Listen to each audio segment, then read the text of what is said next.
Stratford International is a fairly new station in East London, only having opened in 2009. It's served by National Rail trains from St Pancras and by the Docklands Light Railway. It does not have any international services. Why would they lie like that? Well, it's a relic of another of those unfortunate projects that were terribly exciting when they were announced but wound up going nowhere. Stratford International is on the line into St Pancras, and that might clue you in as to the original plans for this station.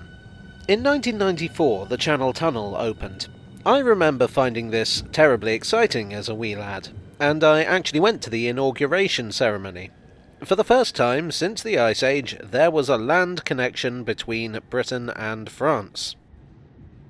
As part of this, a new service known as Eurostar was created, a high-speed rail service linking London, Paris and Brussels. The London terminus was, ironically, Waterloo.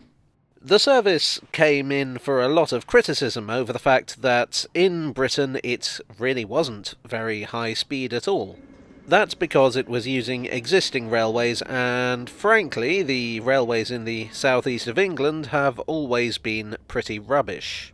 A result of the 19th century South Eastern Railway and the London Chatham and Dover Railway being more interested in fighting each other than building efficient railways.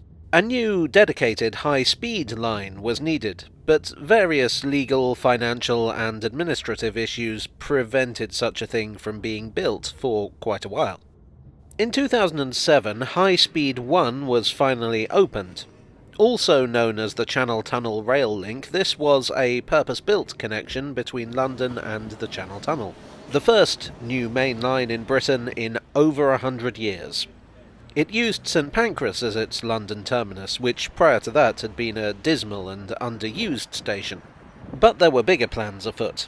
Not only was Eurostar going to serve London, but also destinations such as Newcastle, Durham, Glasgow, Edinburgh, Carlisle, York, Sheffield, Birmingham and Leeds. These services were to be known as Regional Eurostar.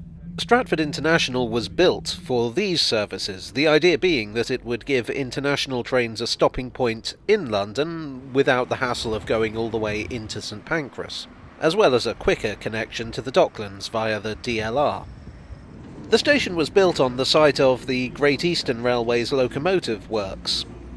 The main line station opened in 2009, with the DLR arriving in 2011. And of course it's just my luck that the one time I need to film there, the station is closed. It was hoped that, with the Olympics also coming to Stratford in 2012 and the opening of the Westfield shopping centre, this would be part of a massive regeneration for the local area, which had suffered with the running down of the docks in the second half of the 20th century. So the station opened, and then nothing. Well, not quite nothing. It is served by domestic trains from St Pancras. But there are not, and never were, any international trains.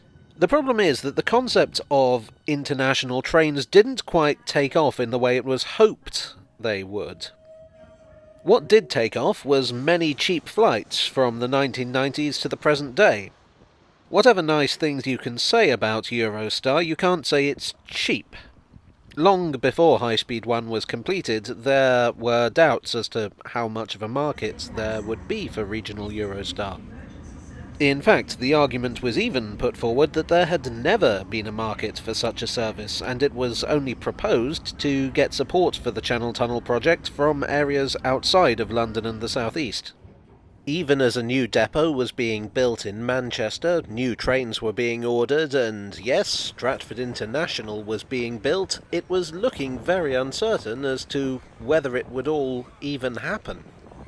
In 2010, and no, I am not going to be consistent in how I say these dates, it was announced that international trains would not be stopping at Stratford International.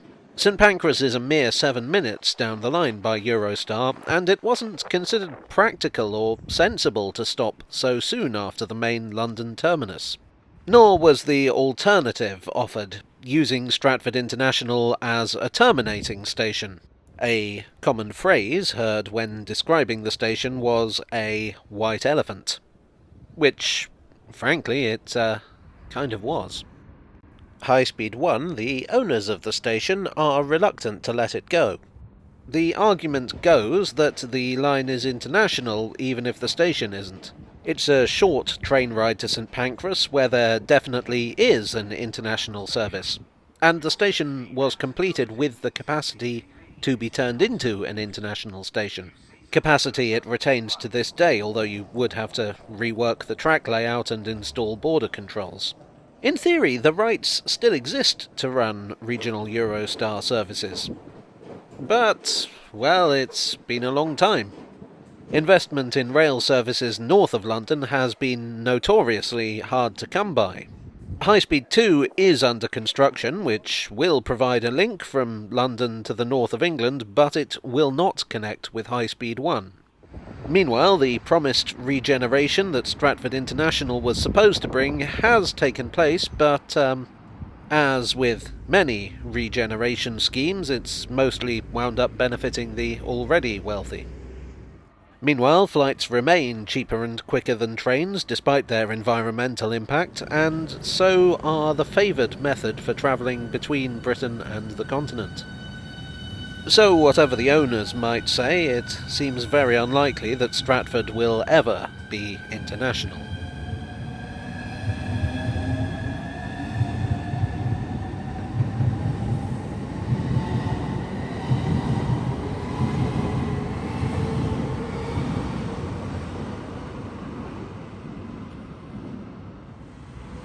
Well, I do hope you enjoyed this video. If so, please do click the like button, subscribe for more, and hit the bell icon to be kept updated whenever I upload a video, which is quite often. By the way, you see this sparrow chap? Sorry, this is not a scripted bit, this is just something I found out before recording this that's quite interesting. That sparrow is the mascot of Stratford Depot, and I'm informed by a chap on my Instagram who goes by the moniker of 321 Steerer, and who worked at the depot, that the sparrow's name is Sid, and his distinctive mode of dress comes from the fact that he is based on a real-life Sid who dressed like that. Anyway, I just thought that was interesting. Where was I? Thanks, as always, to my donors on Ko-fi and Patreon. You are the international to my Stratford. And I'll see you all again very soon. Cheerio.